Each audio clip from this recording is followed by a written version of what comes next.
अस्नीर आनंद एक 10वीं कक्षा का छात्र है जो अधिकांशतः समय अपने में ही चुपचाप रहना पसंद करता था। उसका घर एक जंगल के पास वाले जगह पर था जहां पर ज्यादातर बुरे लोग ही रहा करते थे। उसके कोई दोस्त नहीं थे। उससे स्कूल में कोई बात नहीं करता था। उसको सब पागल समझते थे क्योंकि अस्नीर ने क्लास 7th में एक ऐसी हरकत करी थी जिससे सारा स्कूल उससे डर गया था।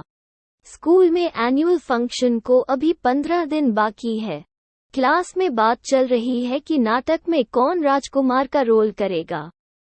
सागर, जो अपने आप को सबका लीडर मानता है, उसने बोला, राजकुमार के रोल में मैं ही चुना जाऊंगा। उससे जलने वाले एक ग्रुप में से एक ने कहा, राजकुमार तो नहीं लेकिन चपरासी के रोल में जरूर चुने जाओगे। ये सुनकर सभी क्लास में हंसने लगे, लेकिन अस्नीर अपने नोटबुक में स्केचिंग करने में व्यस्त था। ये देखकर उस ग्रुप में से वही लड़का बोला, देखो सब यहाँ पर मिलकर बातें कर रहे हैं, एक वहाँ पर स्केचिंग कर रहा है। ये कहकर वो सब अपने में बातें करने लगे, ये हमेशा ही ऐसा ही पागल टाइप का है, किसी से बात नहीं करता वगैरह वगैरह। लड़की ने वहाँ बोला, याद नहीं है उसने क्लास 7th में क्या किया था। पुलिस भी हैरान हो गई देखकर। पास में और एक लड़की ने बोला, अरे वो उस जंगल के पास वाले जगह पर रहता है जहां पर भूत वगैरह रहते हैं, तभी तो उस दिन उसने ऐसा कर पाया। अस्नीर को सब उसके क्लास में जितना चिढ़ाते थे उतना ही डरते थे। क्लास 7th का घटना से नहीं बल्कि उससे, क्योंकि वो बाकी लड़कों से शारीरिक रूप से बहुत ज्यादा ताकतवर था। वो दूसरे लड़कों से ज्यादा ताकतवर और आकर्षक था।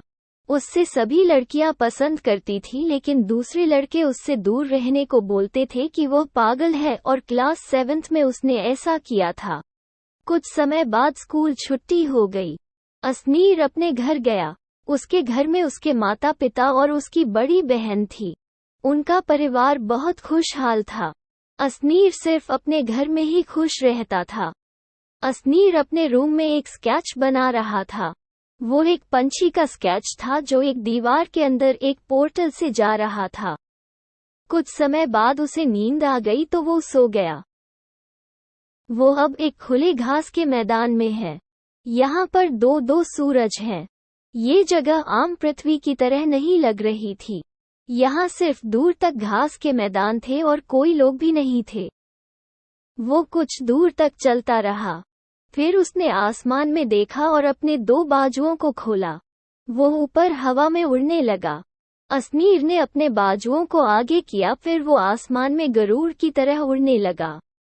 उसकी गति इतनी तेज थी कि आसमान में कोई फाइटर प्लेन के दहाड़ने जैसा आवाज हो रहा था। अस्नीर उड़ते हुए एक पहाड़ के चोटी पर पहुंच गया। वहां एक लड़का पीछे की तरफ मुड़कर खड़ा था। अस्नीर ने उसे कहा, देखो मैं अभी तुम्हारे लिए ये सब नहीं कर सकता। मैं तुम्हारे दुनिया में फिर से तुम्हारी जगह पर नहीं रह सकता। वो लड़का शैतानी हंसी के साथ बोला, तुम मेरे जगह पर रहोगे। वो लड़का पीछे मुड़ा। फिर हमें दिखता है कि वो अस्नीर का हमशक्ल होता है। अगले दृश्य में हमें अस्नीर के 7th क्लास का समय दिखता है। अस्नीर अपने स्कूल के वॉशरूम में जा रहा था। वो हल्का होकर हाथ धो ही रहा था, तभी दीवार में से एक पोर्टल खुलता है। वो पोर्टल गोल था और उसके साइड से धुआं जैसा कुछ था। अस्नीर ये देखकर पहले डर गया, लेकिन उसने हिम्मत करके उसके अंदर प्रवेश किया। पोर्टल के अंदर वही घास के मैदान दिखाई देते हैं जो पहले हमने देखे थे।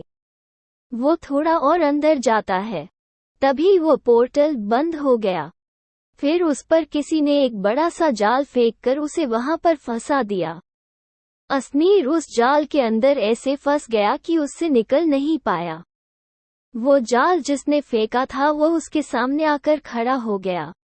उस जाल फेंकने वाले ने बोला, बहुत दिनों बाद मुझे मेरा वेरिएंट मिल गया। वो लड़का अस्नीर का वही हमशक्ल था जो हमने पहले देखा था। वो लड़का बोला, मैं अस्नीर, तुम्हारा अलग यूनिवर्स का वेरिएंट। अलग यूनिवर्स का अस्नीर एक तरह का शिनकी था। वो एक ऐसे यूनिवर्स में रह रहा था जो हमारे यूनिवर्स से विज्ञान में बहुत उन्नत था। उस यूनिवर्स का असनीर बहुत इंटेलिजेंट था। उसने 12 साल के उम्र में दूसरे यूनिवर्स में जाने का मशीन बना दिया। फिर अगले दृश्य में हमें दिखता है कि अलग यूनिवर्स का असनीर हमारे असनीर को जाल में फंसाकर एक कब्रिस्तान में ले जाता है। असनीर अलग यूनिवर्स के असनीर को चिल्ला कर कहा, तुम मुझे कहाँ लेकर जा रहे हो? अलग यूनिवर्स के असनीर ने बोला, तुम्हें मैं अपने लैब में लेकर जा रहा हूँ। तुम्हारे ऊपर मैं बहुत सारे एक्सपेरिमेंट्स करूँगा। असनीर को एक कांच के सेल में रख दिया गया। उसको एक तरह का ग्रीन गैस में रखा गया। उसको बहुत जोर से खांसी आई और वो खांसते हुए जमीन पर गिर पड़ा। वो कुछ समय तक बेहोश पड़ा रहा। फिर असनीर की आंखें खुली। वो एक खुली जगह पर था। उसे ऊपर से आवाज सुनाई दी, ओह असनीर, अब खड़े हो जाओ। तुम एक बुल फाइट अरेना में हो। अब तुम्हें एक बुल के साथ फाइट करनी है। ये सुनकर असनीर ने कहा, क्या एक बुल के साथ? पागल तो नहीं हो गए हो? तभी वहां पर एक गेट खुलता है और उसमें से एक बड़ा सा बुल निकलता है। ये देखकर असनीर बहुत डर जाता है। फिर वो बुल असनीर के तरफ मारने को दौड़ता है। ये सब अंदर लैब में अलग यूनिवर्स का असनीर और उसके साइंटिस्ट्स और गार्ड्स देख रहे थे। अलग यूनिवर्स का असनीर माइक में से बोला, असनीर, उसे जल्दी से हरा कर आओ। असनीर ने वहां से चिल्ला कर कहा, अबे खुद आकर नहीं लड़ सकता, मुझे क्यों यहाँ पर लाया है? ये कहकर वो पीछे मुड़कर देखा तो बुल उसके नजदीक आ चुका था।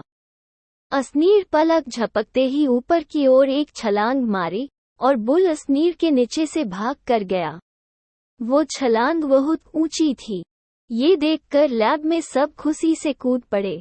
अलग यूनिवर्स के असनीर ने कहा, मेरा इन्वेंशन काम कर रहा है। फिर उसने माइक से कहा, उस बुल को एक घुसा मारो। ये सुनकर असनीर हैरान होकर बोला, क्या? फिर से बुल उसके नजदीक आने ही वाला था तो असनीर थोड़ा साइड हो गया, लेकिन उसका हाथ बुल के सिंग से टकरा गया। तभी वो बुल उल्टा पलट कर पीठ के बल नीचे चित हो गया। ये देखकर लैब में सभी फिर से खुशी से कूदने लगे, लेकिन ये देखकर एरिना में असनीर बेहोश हो गया। एक साइंटिस्ट ने अलग यूनिवर्स के असनीर को कहा, अब इसका क्या करें? अलग यूनिवर्स के असनीर ने कहा, अभी इसको उसके घर में छोड़ देंगे। फिर अगले दृश्य में असनीर अपने बिस्तर में से उसकी नींद खुली। उसने देखा कि वो अपने बिस्तर पर सोया हुआ था। उसे लगा कि वो सब एक सपना था। फिर हमें दिखता है कि एक मक्खी जैसा रोबोट उसके रूम की दीवार पर बैठा था। थैंक यू दोस्तों हमारे वीडियो को अंत तक देखने के लिए। प्लीज इस वीडियो को लाइक, शेयर और सब्सक्राइब कर दीजिएगा।